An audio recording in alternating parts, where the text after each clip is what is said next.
Seja muito bem-vindo, aluno LAC-ENEM. Aqui é o Mohamed com mais uma aula de física para vocês.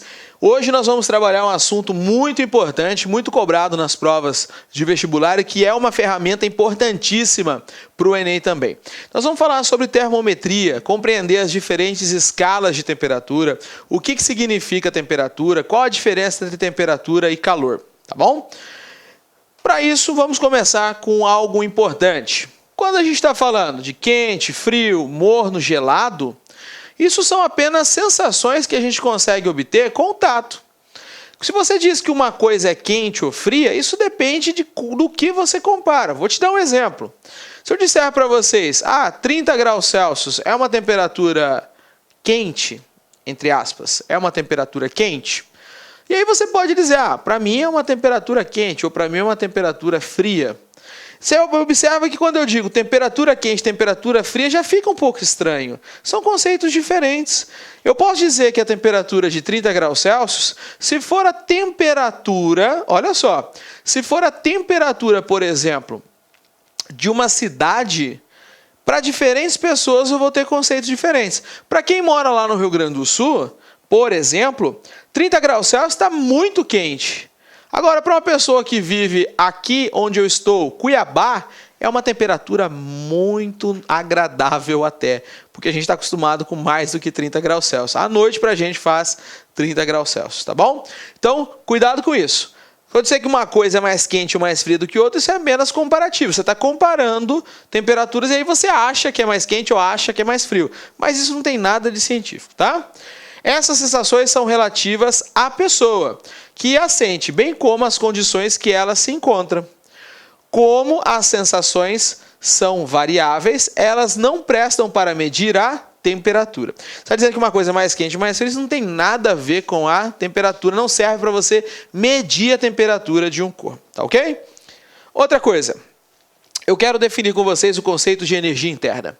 Você lembra que todo corpo é composto por partículas, todo corpo é composto por átomos.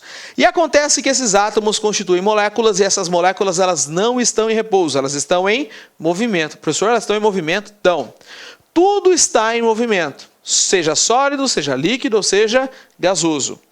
Acontece que nos sólidos esse movimento ele é um movimento de vibração em torno de um eixo fixo. Vamos tomar como exemplo um sólido. Acontece que, quando esse sólido, vamos supor que eu tenho aqui uma amostra, um bloquinho de metal. Tem um bloquinho de metal aqui, certo?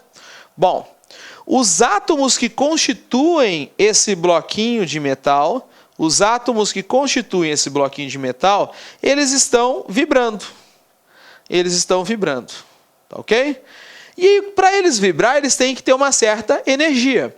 Se eu vier e fornecer mais energia para esses átomos, a gente sabe que energia não pode ser criada nem destruída, só transformada. Então, quando eu venho e forneço energia para esses átomos, eu forneço energia, por exemplo, na forma de calor, tem que acontecer alguma coisa com esses átomos. O que vai acontecer? Eles vão vibrar mais. Eles vão vibrar cada vez mais. Então, o que é energia interna? Já que a matéria é composta por partículas, essas partículas em movimento, a energia interna de um corpo depende da intensidade com que essas partículas se movimentam. Quer dizer que quanto mais energia essas partículas têm, maior vai ser o seu movimento de vibração. Seja sólido, seja líquido ou seja gás. Nada vai estar em repouso. Os átomos, as moléculas, as partículas sempre vão estar em movimento. E o calor, ele influencia no estado de agitação. Quanto mais calor eu fornecer aqui, maior vai ser o estado de agitação dessas partículas. Tá. Quer dizer que quanto mais calor, mais as partículas vão vibrar. É por isso que quando eu coloco água para ferver, quando ela atinge uma determinada temperatura, eu consigo perceber que as moléculas de água parece que estão se movimentando. Tem a ver com isso? Tem também. Ali tem um outro fenômeno físico chamado de convecção. Mas tem a ver com isso daqui também. Tá? As partículas ficam mais oriçadas. Professor, e se eu retirar calor desse corpo? Se eu retirar calor? Bom, se você retirar calor, você diminui a agitação das partículas. Então, entenda o seguinte. Toda vez que a gente estiver falando de energia para essas partículas, entenda. Quando você fornece energia para um corpo, as partículas desse corpo vibram mais. Quando você retira a energia desse corpo, elas vibram menos. E a energia interna está relacionada justamente com isso. Quanto maior for a agitação das partículas, maior a energia interna de um corpo. Menor a agitação, menor a energia interna. Ok? Bom, ali eu usei o termo, a gente usa o calor para provocar isso. Mas o que é o calor? Bom, o calor é um tipo de energia, eu já citei com vocês, só que o calor é um tipo de energia muito especial, porque é um tipo de energia que sempre vai fluir, sempre vai fluir de um corpo para outro. Mas ele sempre vai fluir de um corpo para outro desde que haja uma diferença de temperatura. Quer dizer que se eu tiver dois corpos com a mesma temperatura, eu não vou ter mudança, não vou ter movimento, não vou ter fluxo de calor de um corpo para outro.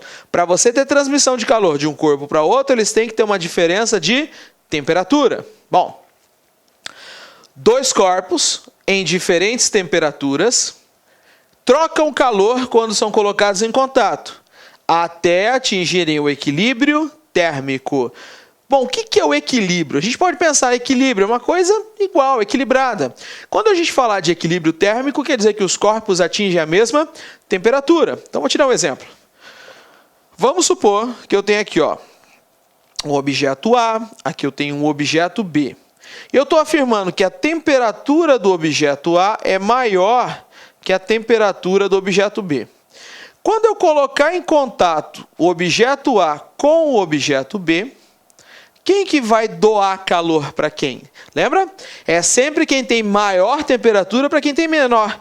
Então, o calor vai fluir de forma espontânea do corpo A para o corpo B. Nós, comumente, vamos representar o calor pela letra Q. Então, vai haver uma transferência de calor de A para B.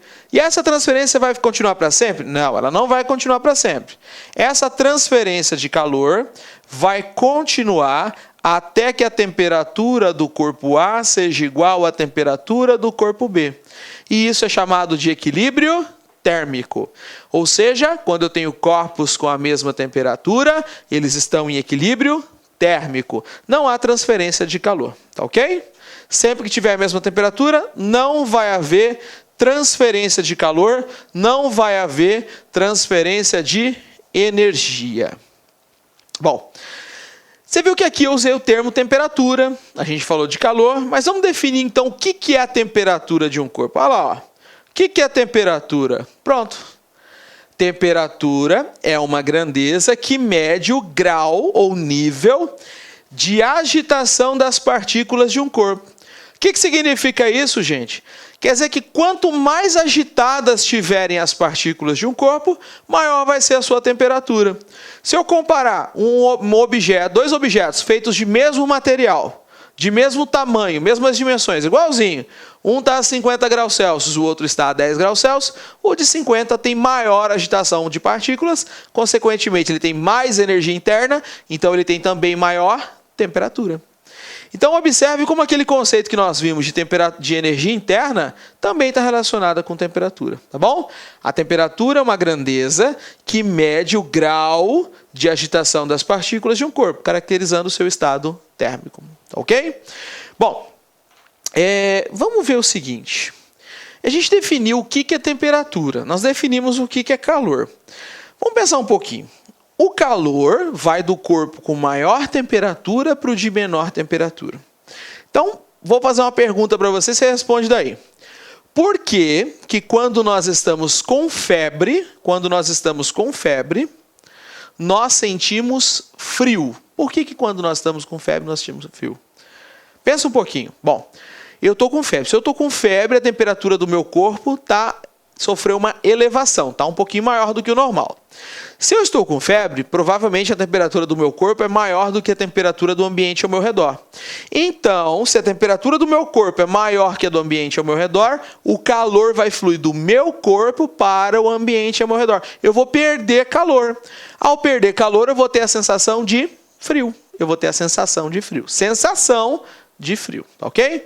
Mamãe, quando vai lá, a gente está com febre, ela vem lá, põe a mão na testa, ela fala, está com febre, está com 39 graus. Bom, ela sabe que a gente está com febre, mas não porque ela mede a temperatura, é porque ela faz uma comparação. Nós, seres humanos, somos chamados de seres homeotérmicos. Quer dizer que a temperatura do nosso corpo está na faixa dos 36, 36,5 graus Celsius. Essa é a temperatura normal. Então, a da mãe da gente também está nesse valor. Quando ela vem, põe a mão na nossa testa, ela faz uma comparação.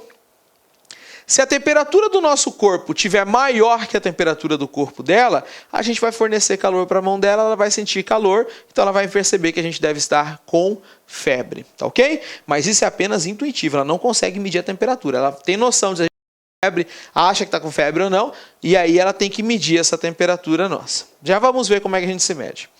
Bom, então eu já entendi que temperatura é o grau de agitação das partículas que formam o corpo. E o que a mudança de temperatura pode provocar? Bom, medidas de temperatura e o que ela pode provocar. Certas propriedades características de um corpo alteram-se com a variação de temperatura. Quando você muda a temperatura de um corpo, você pode mudar algumas coisas. Por exemplo, o comprimento de uma barra. Eu acho que eu lembro disso. Toda vez que um corpo é aquecido, tem uma exceção, algumas exceções, a água, por exemplo, mas tira a água hoje, não vamos falar sobre isso. Quando o corpo é aquecido, suas dimensões aumentam. Quando um corpo é resfriado, suas dimensões diminuem. Professor, nunca vi isso daí. Não, mas você pode reparar. Essa variação de tamanho é muito pequena, mas você pode reparar. Ó. Quando você sair de casa, amanhã de manhãzinha, você vai olhar para os fios de alta tensão que estão na rua, né? Eles não estão retinhos, tem uma curvatura nesses fios. E aí, quando for lá pelo meio-dia, 2 horas da tarde, quando a temperatura estiver um pouco maior, você vai perceber, principalmente nos dias muito quentes, que a curvatura desses fios aumentou. Eles sofrem dilatação, tá ok? Então, aqui eu dei o exemplo da barra. Lembre-se que quando você muda a temperatura de um corpo, você pode provocar dilatação ou contração da matéria. Depois, o volume de um líquido. Quando você aumenta a temperatura de um líquido, também você pode provocar mudanças nas suas dimensões, mudança no seu volume. A pressão de um gás a volume constante. Você também pode provocar mudanças nisso devido à mudança de temperatura. Tem uma outra que eu vou uma outra maneira de você verificar isso que eu vou passar para os meninos. Gurizada, lembra quando você jogava bola, molecão, tal, meio-dia, estava lá brincando de bola? Às vezes a bola estava meio murcha.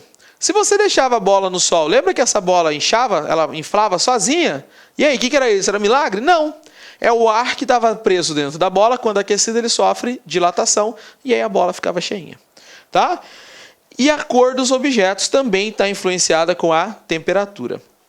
Quando a gente vai tomar metalúrgica, por exemplo, você está lidando com temperaturas altíssimas. Então você tem lá barras de ferro que estão a temperatura superior a... Olá, meus amigos, minhas amigas. Gostou dessa aula? Então acesse laquenem.com.br, assista o restante dessa aula e muito mais. Conheça o nosso método pragmático para o Enem 2015. São 600 aulas prioritárias. Sabe quanto custa? Você vai nem acreditar. R$1 por dia. Clique aqui e confira. Só aqui na LACENEM a física é mais fácil do Brasil. Gostou? Então curta e compartilhe.